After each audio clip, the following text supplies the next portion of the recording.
Desde a criação do Fundo Nacional em 1913, várias guerras pequenas e grandes começaram. As três maiores foram as Primeiras e Segunda Guerras Mundiais e a Guerra do Vietnã. Primeira Guerra Mundial. Em 1914, guerras começaram centradas na Inglaterra e na Alemanha. O povo americano não queria nada com essa guerra. Por isso, o presidente na época, Woodrow Wilson, declarou neutralidade. No entanto, por baixo dos panos, ele e sua administração na época buscavam uma desculpa qualquer para tomar parte na guerra. Observações feitas pelo secretário de Estado William Jennings dizia que os maiores bancários estavam muito interessados na Guerra Mundial pela oportunidade que oferecia de obter enormes lucros. É importante entender que a coisa mais lucrativa que pode acontecer para banqueiros internacionais é a guerra, já que força os países a tomar ainda mais empréstimo do Fundo Nacional com juros. O assessor principal e mentor Woodrow Wilson, o coronel Edward House, um homem com íntimas ligações aos banqueiros internacionais que queriam entrar na guerra. Em um documento contendo conversa entre ele e o principal assessor de Wilson, Sir Edward Grey, secretário de Exterior na Inglaterra, sobre como envolver os Estados Unidos na guerra, Grey disse: "O que os americanos pensarão se alemães afundassem um transatlântico contendo passageiros americanos?" House responde: "Eu acho que uma onda de indignação varreria os Estados Unidos, e isso por si só já seria o suficiente para levar-nos à guerra." Então, em 7 de maio de 1915, seguindo as sugestões do Sr. Edward Grey, um navio chamado Lusitânia foi levado ao território marítimo alemão, onde eram mantidos navios militares alemães. Submarinos alemães lançaram torpedos no Lusitânia. A explosão da munição matou 1.200 pessoas. Para entender melhor a natureza dessa armação, a embaixada alemã pôs avisos no New York Times que alertavam a população para não embarcar no Lusitânia por haver risco de ataque, já que seu destino era a Inglaterra, passando pela zona de guerra. Em resposta, como era antecipado, o fundamento do Lusitânia causou uma onda de ódio na população americana, e os Estados Unidos entraram na guerra logo após. A Primeira Guerra Mundial levou consigo 323 mil vidas americanas. J.D. Rockefeller, Illuminati, lucrou 200 milhões de dólares, grande parte dos quais foi tomada com altas taxas de juros emprestados do Fundo Nacional. Esses juros aumentavam ainda mais o lucro dos banqueiros. Segunda Guerra Mundial. Em 7 de dezembro de 1941, o Japão atacou a frota americana em Pearl Harbor, e isso causou a entrada dos Estados Unidos da América naquela guerra. O presidente Franklin Roosevelt declarou que o ataque foi um dia que será lembrado para sempre como infame.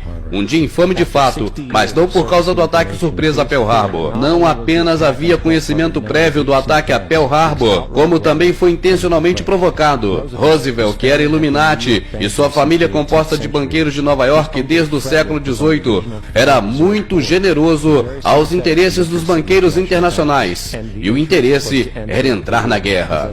Como vimos, nada é mais lucrativo do que as guerras internacionais.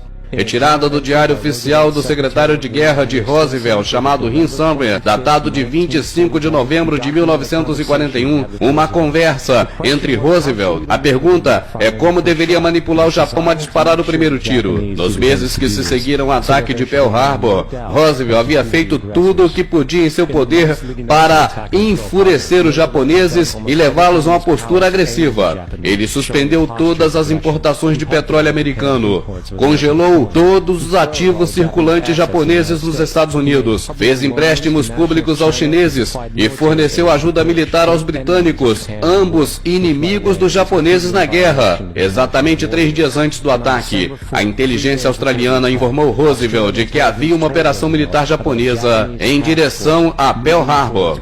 Roosevelt simplesmente ignorou. Então, como já era esperado, o Japão atacou Pearl Harbor, matando 2.400 soldados. Antes de Pearl Harbor, 83% da população americana não queria nada com a guerra. Após Pearl Harbor, 1 milhão de cidadãos se ofereceram como soldados. Os esforços bélicos da Alemanha nazista foram amplamente apoiados por 2 organizações. A IG Farben produziu 84% dos explosivos alemães e também o Zyklon B, usado nos campos de concentração para matar milhões de pessoas. Um dos parceiros secretos de IG Farben era a empresa de petróleo de J.D. Rockefeller, Illuminati, e a empresa Standard Oil. O bombardeamento drástico de Londres pela Alemanha nazista, por exemplo, só foi possível com uma venda de 20 milhões de combustível pela Standard Oil, empresa de Rockefeller, para a ID Farben.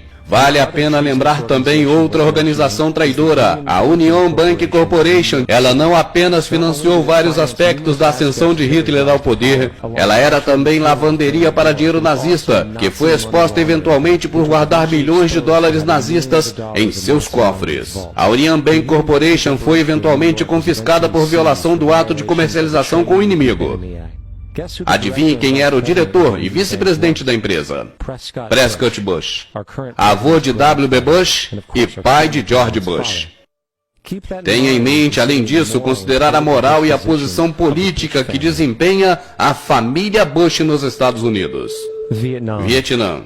A declaração oficial da guerra contra o Vietnã, feita pelos Estados Unidos, veio a partir de um suposto incidente envolvendo o ataque de 2 destroyers americanos por barcos PT norte-vietnamitas no Golfo de Tonkin. Apenas isso foi o pretexto cataclísmico para a mobilização de gigantescas tropas de um enorme aparato de guerra. Um problema, no entanto, o ataque dos destroyers americanos por barcos PT vietnamitas jamais ocorreu. Foi um evento totalmente encenado para servir de desculpa para aquela guerra. O ex-secretário de Defesa Robert McNamara declarou anos depois que o incidente de Tonkin foi um erro, enquanto vários outros membros internos se pronunciavam revelando que foi tudo uma farsa. Declarada a guerra, voltemos aos negócios. O presidente Lyndon Johnson suspendeu as restrições comerciais ao bloco soviético. Por consequência, a empresa financeira de Rockefeller financiou fábricas da União Soviética, usadas para a fabricação do equipamento fornecido aos vietnamitas.